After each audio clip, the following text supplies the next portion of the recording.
아프니까 청춘이다 하는 말이 있죠.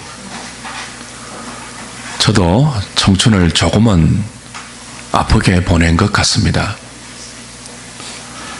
대학 2학년 초에 아버지의 사업이 망하고 앞날이 막막했습니다. 프레스 공장과 막노동 그리고 수금 사원을 전전하면서 집안의 생계와 저의 학업을 힘겹게 이어갔습니다. 20살부터 28살까지의 그 시절 저의 자존감은 한없이 낮아져 있었고 그런 낮은 자존감 속에서 많이 응을거렸던 노래가 있습니다. 이 몸이 새라면,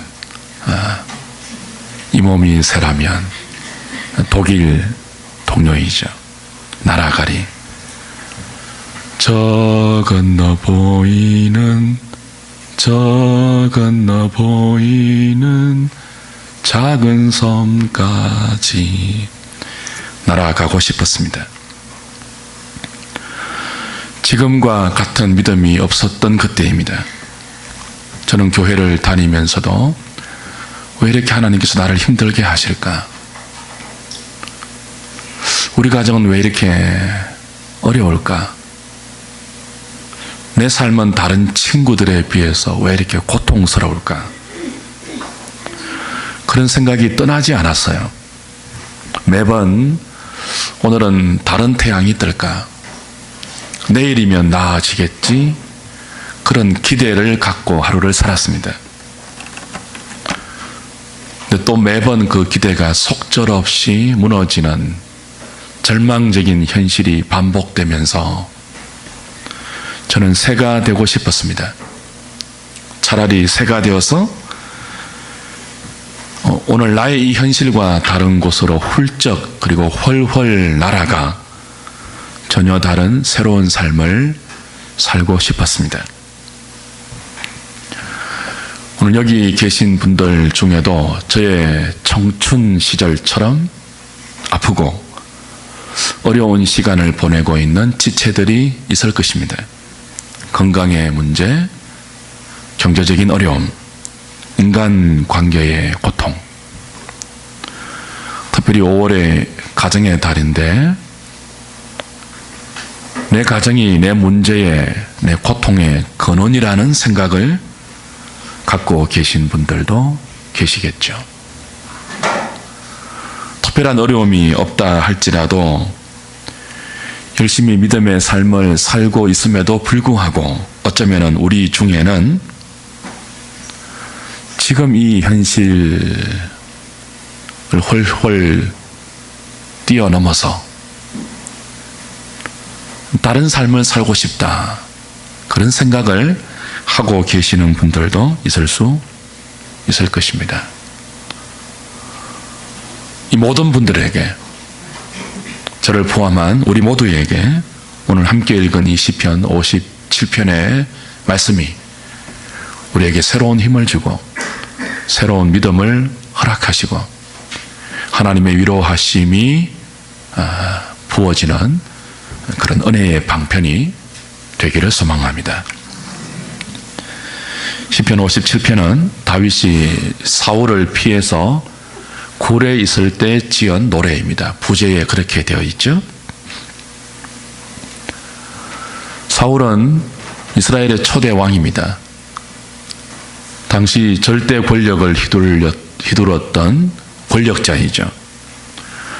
그런 절대 권력자가 다윗을 죽이려고 달려들고 있으니 어쩌면 다윗의 인생은 끝이 났다고 말할 수 있는 그런 형편입니다.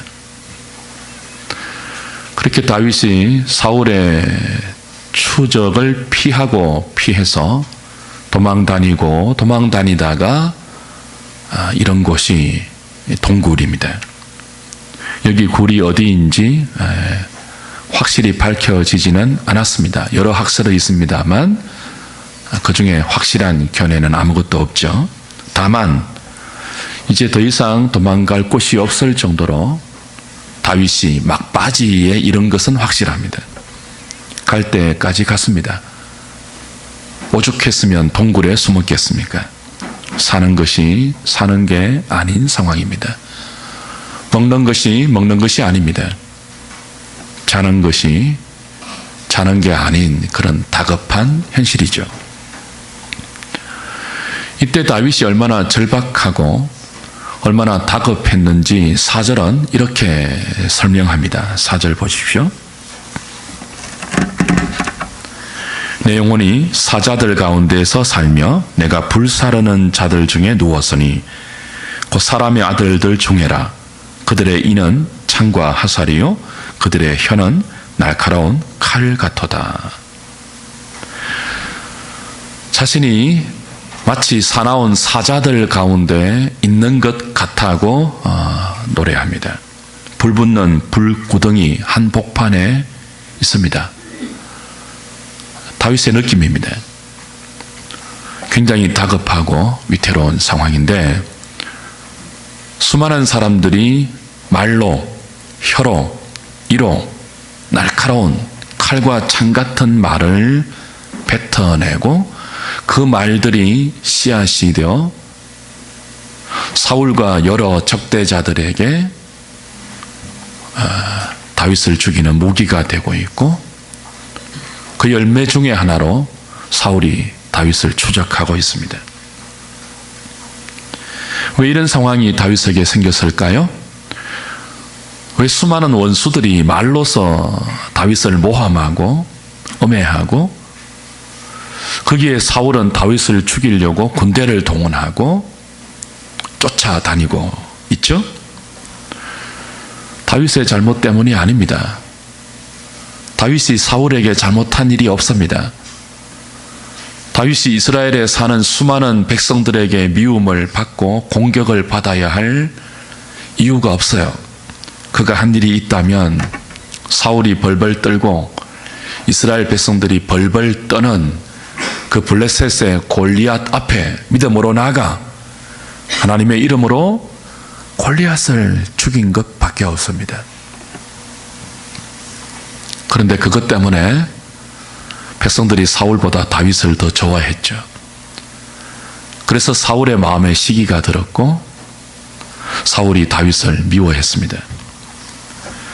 그 미움 때문에 사울은 수단 방법을 가리지 않고 다윗을 죽이려고 했고 수많은 신하들에게 다윗을 모함했습니다.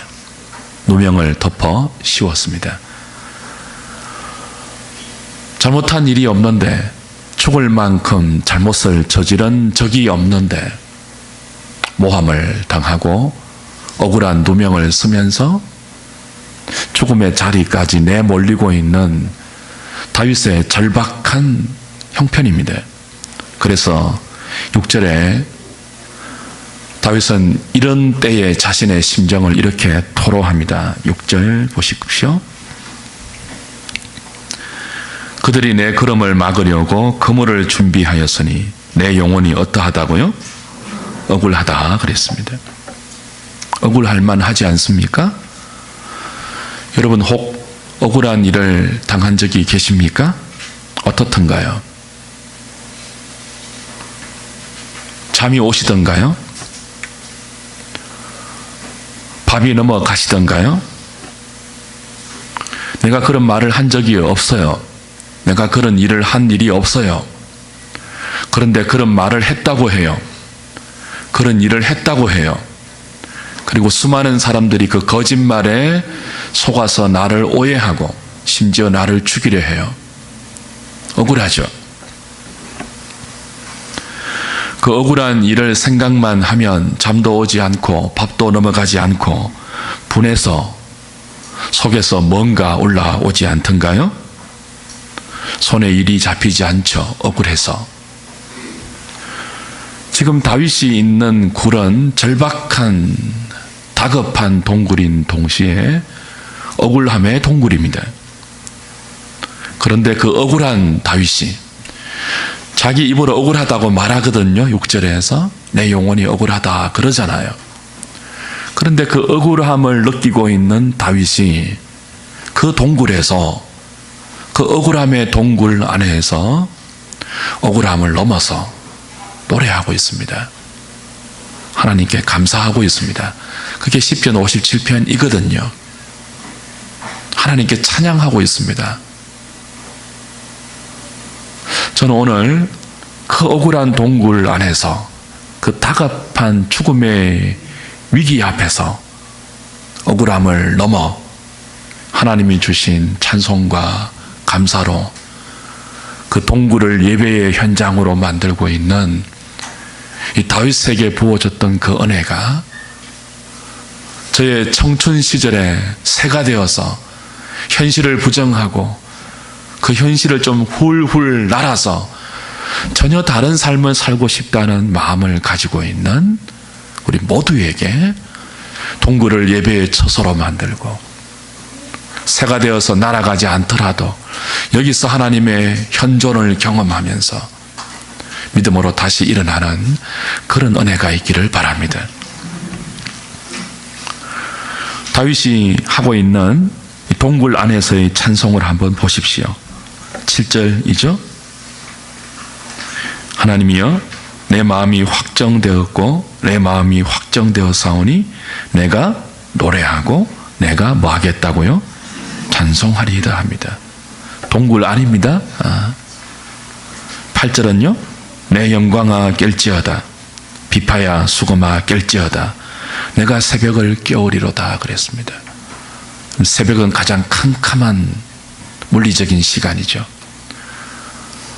다윗의 영혼의 가장 캄캄한 때도 지금 억울함을 당하고 있는 죽음의 위험 앞에 있는 이때입니다. 그런데 이 동굴 안에서 다윗이 여호와를 찬송하고 하나님께 감사하겠다고 하면서 자신의 영혼의 새벽을, 그 물리적인 새벽을 함께 깨우겠다고 결심하고 있습니다. 9절 보십시오. 주여 내가 만민 중에서 주께 감사하오며 뭇 나라 중에서 주를 찬송하리이다. 만민 중에서 주께 감사하고 뭇 나라 중에서 하나님을 찬송하겠습니다. 어떻게 억울하다고 말하는 사람이 이런 노래를 부를 수 있을까요? 어떻게 죽게 된 처지에 있는 사람이 이런 고백을 하고 이런 시를 지어서 노래로 만들어 우리에게 물려줄 수 있었을까요? 감사할 처지가 아니지 않습니까? 노래할 형편이 아니지 않습니까? 그런데 감사하고 그런데 찬송하고 있습니다. 저는 오늘 감사할 수 없는 우리 믿음의 식구들을 알고 있습니다. 억울하다고 부르짖을 수밖에 없는 지체들의 고통을 알고 있습니다. 특별히 그런 분들에게 이 은혜가 임하면 좋겠어요. 이 감사의 비결이 뭘까요? 이 동굴 속의 노래의 비결이 뭘까요?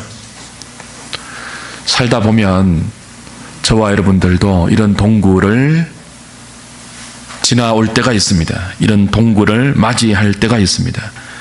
절망할 수밖에 없는 동굴, 억울하고 화가 나서 울다 지쳐서 낙심할 수밖에 없는 동굴, 자다가도 벌떡벌떡 깨어서 일어날 수밖에 없는 동굴, 사람들이 싫어지고 사는 것이 싫어지고 일하는 것도 싫어지는 그런 동굴, 어느 날 갑자기 병실에 누워야 하는 건강의 동굴, 사업이 힘들어서 무너지는 부도의 동굴, 남편과 아내 사이에 벽이 생기는, 사랑하는 가족인데 그 가족과 가족 사이에 불화가 와서 아픔을 겪는 깨어진 가정의 동굴, 수많은 종류의 동굴들이 우리 인생에 우리의 의사와 상관없이 불쑥불쑥 우리를 찾아올 수 있습니다.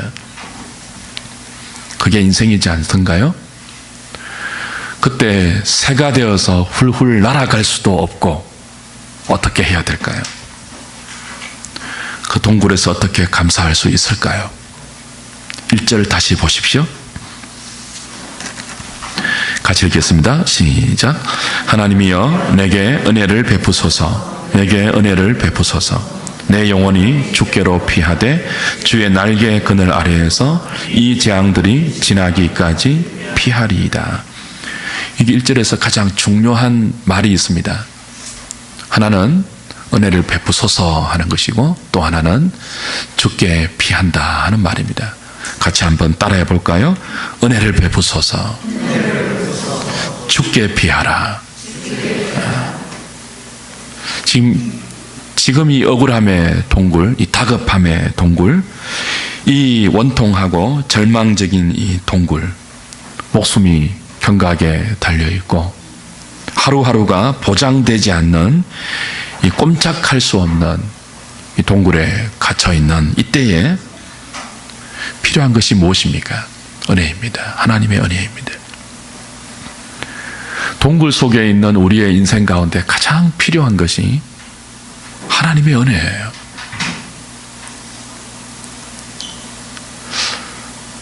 그래서 동굴 속에 있지만 혹은 동굴 속에 있을 때 환경은 동굴이 아니지만 우리의 마음과 심령과 영혼이 동굴 같은 마음이 되어 있을 때 우리가 꼭 해야 될 것이 있습니다. 꼭 구해야 할 것이 있습니다. 뭐라고요? 은혜입니다. 은혜. 은혜 베풀어 주시옵소서. 하나님의 은혜를 베푸소서. 은혜를 베푸소서. 근데 이 은혜를 받으려면 어떻게 해야 될까요? 그 동굴을 새가 되어서 훌훌 날아서 탈출하면 은혜를 경험할 수 없습니다. 제가 오늘까지 신앙생활 하면서 살아온 날들을 이렇게 쭉 돌아보니까 그렇더라고요. 고통스럽고 힘들고 절망스러울 때, 동굴 같아라고 느껴질 때 우리 육체의 본성은 새가 되어서 훌훌 날아 전혀 다른 곳으로 가고 싶어요. 전혀 다른 삶을 살고 싶어요. 그런데 훌훌 날아서 그 현실을 도망가면 하나님의 은혜를 경험할 수가 없어요. 날아갈 수도 없고요. 우리는 새가 되어서 날아가는 것이 주님의 뜻도 아니고요.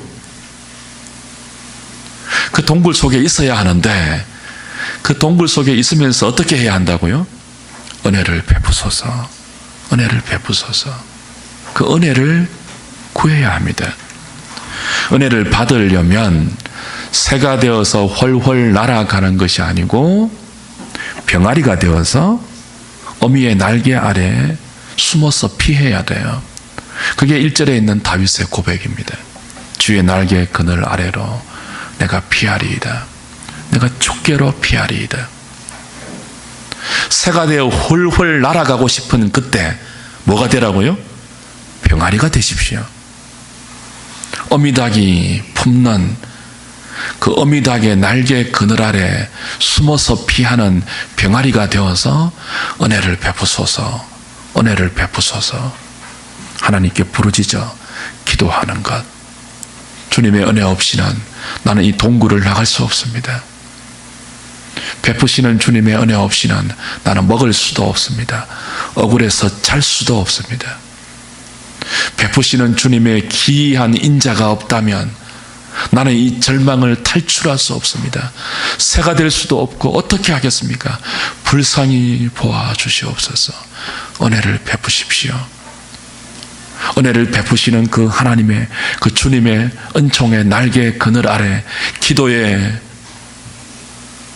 무릎을 꿇어서 하나님을 바라보는 것, 그게 주께 피하는 것입니다. 병아리가 어미 닭에게 그 어미 닭의 날개 아래 위급할 때 숨듯이 그리스도인이 어려움을 당할 때 해야 되는 일이 늘 그거예요.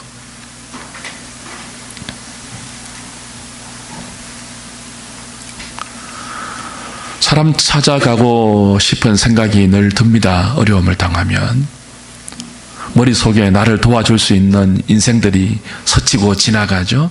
여러분 아시죠? 얼마나 많이 경험해 보았습니까? 믿는 도끼에 발등 찍힌 것을. 믿었던 사람들을 찾아가서 하소연했을 때 도움이 되던가요? 동굴에서는 사람이 도움이 되지 않습니다. 사람이 도움이 되었다면 동굴까지 오지도 않습니다. 막다른 곳이거든요. 사람이 도와줄 수 있는 손길이 미치지 않는 곳이에요. 동굴은. 그 동굴에서 우리는 병아리처럼 어미닭의 날개 그늘 아래 파고 들어가 숨고 피해야 합니다. 기도로. 도우십시오, 하나님. 하나님밖에 없습니다. 언제까지 그렇게 숨어야 될까요? 언제까지 그렇게 기도로 주의 날개 그늘 아래 피해야 할까요? 이 재앙이 지나갈 때까지입니다. 주께서 내게 은혜를 베풀고 계시다 하는 믿음의 확신이 들 때까지 그 주의 날개 그늘 아래 파고 들어가야 됩니다. 숨고 숨어야 됩니다. 피하셔야 됩니다. 우리 어머니가 참 많이 불렀던 찬송이 있습니다. 찬송가 370장인데요. 저도 참 많이 불렀습니다. 가정예배 드리면서. 여러분 다 아시는 찬송이에요. 주 안에 있는 나에게 딴 근심이 있으랴. 십자가 밑에 나아가 내 짐을 풀었네. 주님을 찬송하면서 할렐루야 할렐루야. 내 앞길 멀고 험해도 나 주님만 따라가리. 요즘 참 힘들다고 하는 시대입니다. 젊은이들도 힘들고 어른들도 힘들고 초등학교 2학년도 힘들어요. 그 말 아시죠? 유치원 다니는 아이도 힘들어요. 유치원 다니는 아이가 초등학교 2학년 언니한테 이렇게 물었다고 했죠. 언니도 유치원 다닐 때 나처럼 힘들어서 유치원 갔다 오면은 피아노 학원 가고 태권도 학원 가고 영어 학원 가고 죽을 지경이야. 초등학교 2학년 언니가 뭐라고 했다고요? 초2가 돼봐라 얼마나 힘든지. 초등학생도 힘든 시절입니다. 어렵지 않는 사람이 없어요. 그런데 우리 어머니 때, 우리 아버지 때, 우리 할머니 때 참 힘들었던 때입니다. 그때는 보통 자식이 6명, 7명, 5명 아니었습니까? 요즘 1명 키우기도 힘든데 2명 키우기도 힘든데 2명 키우려니까 뭐 어깨가 빠지는 것 같잖아요. 등골 브레이크잖아요, 자식들이. 6명, 7명 키우니까 부모들이 어떻게 했습니까?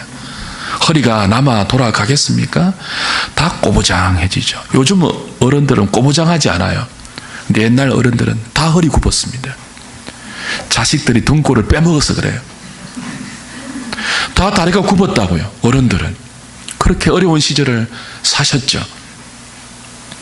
근데 그 어려운 시절을 사시면서 눈물 흘릴 일이 얼마나 많았겠습니까?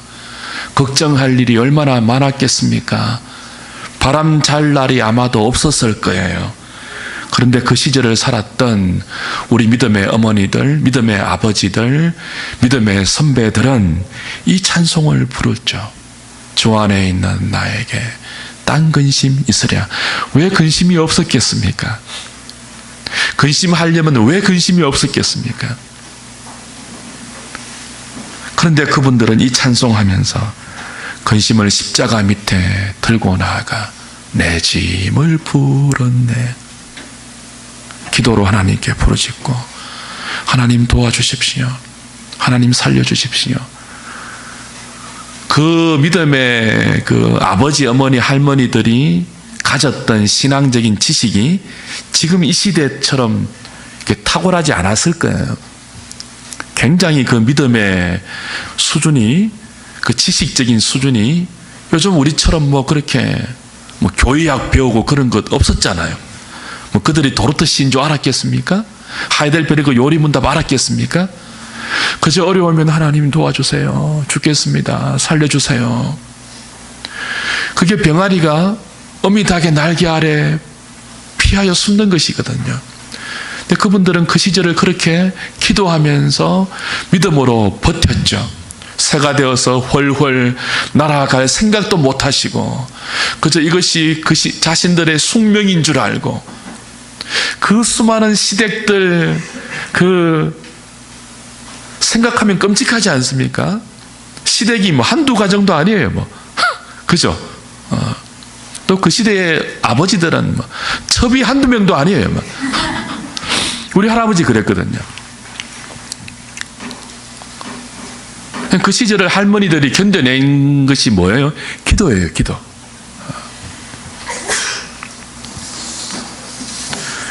이 찬송가 2절은 이래요. 그 두려움이 변하여 내 기도 되었고 전날의 한숨 변하여 내 노래 되었네. 두려움이 왜 없었겠습니까? 두려워할 만한 일이 천지였겠죠. 한숨이 왜 없었겠습니까? 현실을 보면 한숨이 나오고 두려움이 밀려오지만 그러나 그때마다 그분들은 십자가 밑에 나아가 이 단순한 믿음 가지고 은혜를 베푸소서, 은혜를 베푸소서, 불쌍히 여기소서 그렇게 기도하면서 주의 날개의 그늘 아래서 그 짐들을 풀어놓았습니다. 그렇게 하다 보면 어느덧 두려움이 기도가 되고 한숨이 노래가 되었죠. 동굴에 있지만 그 동굴 속에서 우리가 기도하는 기도의 대상이신 하나님, 우리의 그 기도를 듣는 하나님은 지존하신 분입니다. 다윗이 그렇게 기도했습니다. 고백했습니다. 지존하신 분, 나를 위해 모든 것을 이루시는 하나님. 우리가 동굴 속에서 그 억울함 속에서 찬송할 수 있는 것은 지존하신 하나님, 나의 모든 것을 이루시는 하나님께 기도할 때입니다. 기도하면서 하나님이 나를 도우시구나, 나를 내버려 두시지 않으시겠구나, 이 확신이 들 때까지 기도하는 것이 주님께 피하는 것입니다. 2절에 있는 다윗의 고백을 다시 한번 보실까요? 내가 지존하신 하나님께 부르짖음이여 곧 나를 위하여 모든 것을 이루시는 하나님께로다. 그렇죠? 이 동굴 안에서 지존하신 하나님, 나의 모든 것을 이루신 하나님께 믿음을 가지고 기도할 때 어느 순간 믿음의 확신이 들어오죠. 언젠가 이 재앙이 지나갈 것이다. 막연한 기대가 아니고요. 그래서 그 막연한 기대가 절망으로 반복되는 저의 청춘 시절 같은 그런 기도가 아니고요. 동굴 속에서 주의 날개 그늘 아래 피하다 보면, 믿음으로 부르짖어 피하다 보면 믿음의 확신이 들 때가 있어요. 어떤 확신이라고요? 이 재앙은 지나갈 것이다. 왜냐하면 내가 기도하는 그분이 지존하신 분이고 나의 모든 것을 이루시는 분이기 때문에, 나의 동굴 속의 억울함을 그냥 지나치고 보시지 않는 분이기 때문에 이 재앙은 반드시 지나갈 것이라는 믿음의 확신이 들 때가 있어요. 그때까지 기도해야 됩니다. 그때까지. 그러면 새벽을 깨우는 것이 되죠. 주님을 찬송하면서 할렐루야 할렐루야 내 앞길 멀고 험해도 나 주님만 따라가리. 그 찬송이 주의 날개 그늘 아래서 은혜를 베풀어 달라는 부르짖는 기도 속에서 믿음의 확신이 되고 우리의 노래가 되고 우리의 감사가 되어서 동굴 안을 가득 채우게 되는 것입니다. 사랑하는 여러분, 동굴 같은 환경을 지나고 계시는 분들이 계십니까? 억울해서 마음이 무너져 있는 분들이 계십니까? 내가 처한 환경이 너무 답답하고 가슴이 아파서 밥맛도 잃고 살아갈 의욕이 다 사라진 그런 분이 계십니까? 힘들겠죠. 새가 되어서 훨훨 날아가고 싶으시겠죠. 그러나 힘들지만 그렇게 하지 마시고, 그 힘든 현실을 외면하고 도망가려고 하지 마시고, 이 동굴을 허락하신 지존하신 하나님을 믿고 나의 모든 것을 이루어 주시는 전능하신 하나님을 믿고 그 동굴 속에서 그 하나님의 날개 그늘 아래 여러분이 하실 수 있는 믿음의 기도를 부르짖음으로 하나님께 올려드리면서 피하여 숨어 보시지 않겠습니까? 하나님이 살아계십니다. 믿음의 확신이 들 때까지 그렇게 보시기를 권면드립니다. 3절 보십시오. 저가 하늘에서 보내사 나를 삼키려는 자의 비방에서 나를 뭐 할지라고요? 구원하실지라. 하나님이 그 인자와 진리를 보내시리로다. 부르짖는 기도의 간구 가운데 다윗의 마음에 이런 확신이 들고 있죠. 저가 하늘에서 보내사 나를 삼키려는 자의 비방에서 나를 건지실 것이다. 나를 구원하실 것이다. 하나님이 그 인자와 진리를 보내실 것이다. 인자와 진리는 하나님의 대표적인 성품입니다. 인자하신 하나님이 나를 그냥 두고 보지 않을 거라는 믿음의 확신이 들어온 거죠. 진리이신 그분이 이 억울한 상황을 그저 당하고 지나가게 하시지 않을 것이라는 확신이 드는 거죠. 왜냐하면 그분이 인자하시고 진리이신 분이기 때문에 그렇습니다.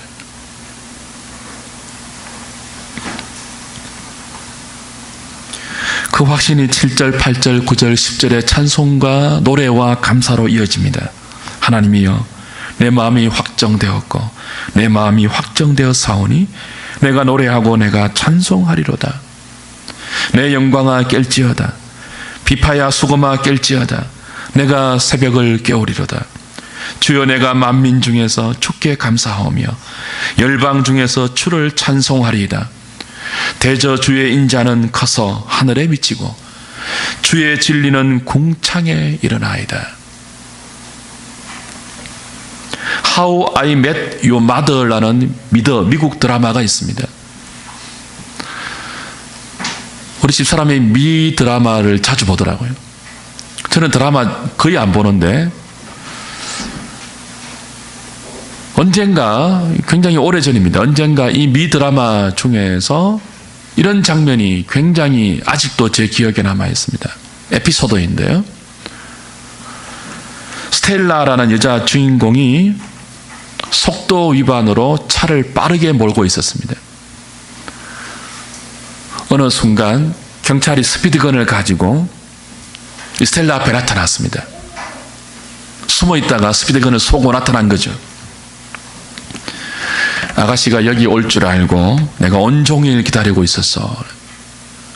그때 스텔라가 재치 있게 이렇게 대답합니다. 당신이 기다리실 줄 알고 최대한 빨리 왔어요. 경찰관이 끌끌끌 웃으면서 딱지 떼지 않고 그냥 보내주었습니다. 사랑하는 여러분, 지존하신 하나님, 모든 일을 이루시는 전능하신 하나님, 인자와 진리의 성품을 가지고 그 인자와 진리를 하늘로부터 오늘 동굴 속에 있는 저와 여러분들에게 속히 이루어 주시기를 바라는 그분이 할 수 있는 한 최대한 빨리 우리에게 오고 계십니다. 아니, 와 계십니다. 그리고 우리에게 도울 수 있는 가장 적절한 방법으로 가장 적절한 시기에 타이밍을 보고 계십니다. 아직 우리가 느끼지 못할 뿐이지 하나님 이미 저와 여러분들의 동굴 속에 와 계십니다. 최대한 빨리 오고 계시고요. 주무시지도 않고 졸지도 않는 그분이 여러분의 부르짖는 기도를 한숨과 신음처럼 들으실 것입니다. 놓치지 않을 것입니다. 반드시 응답하실 것입니다.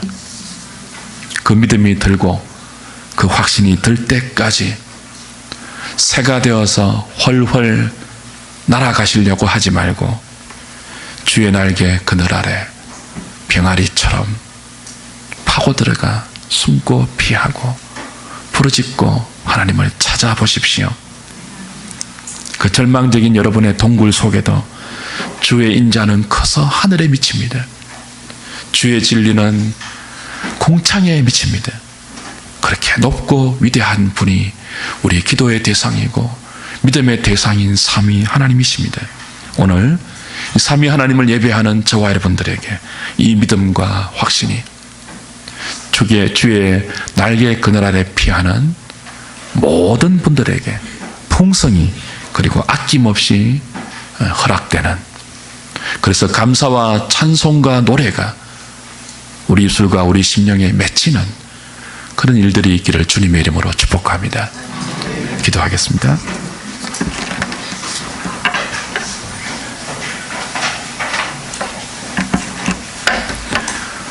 하나님 은혜를 감사합니다. 어려운 시절을 지나고 있습니다. 어린아이부터 나이 든 어르신까지 모두가 힘에 겹다고 말들을 합니다.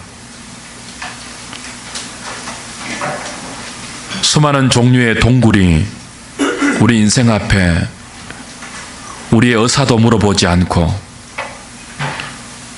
우리의 마음과 상관없이 부지불식간에 불쑥불쑥 찾아와서 우리를 힘들게 하고 우리를 절망케 하고 낙심케 합니다. 차라리 새가 될 수 있다면 훨훨 날아서 이런 현실과 전혀 다른 세상 속에 전혀 다른 삶을 살고 싶지만 그건 하나님의 뜻이 아님을 알고 있습니다. 그래서 그 동굴 속에서 다윗이 우리에게 가르쳐준 이 찬송의 비결, 이 노래의 비결, 이 감사의 비결을 오늘 시편 57편을 통해서 배웠습니다. 새가 되어 날아가려는 마음이 들 때마다 병아리가 되게 하시고 어미의 날개 그늘 안에 피하여 숨는 그 병아리처럼 은혜를 베푸소서. 하나님께 부르짖어 기도하면서 주의 은총의 날개 아래 숨고 피하는 저희들 다 되게 하여 주시옵소서. 그래서 주님의 인자와 그 주님의 진리가 우리의 삶에 개입되게 하시고 재앙들이 지나가게 하시고 우리의 영혼이 새 힘을 얻게 하시고 믿음의 확신과 믿음의 고백 가운데 주를 향한 찬송과 노래가 새벽을 깨우는 우리 영혼의 고백이 되어서 하나님께 올라가고 우리 주변에 흘러가는 그런 놀라운 열매들이 우리에게 허락되게 하여 주시옵소서. 예수님의 이름으로 기도하옵나이다. 아멘.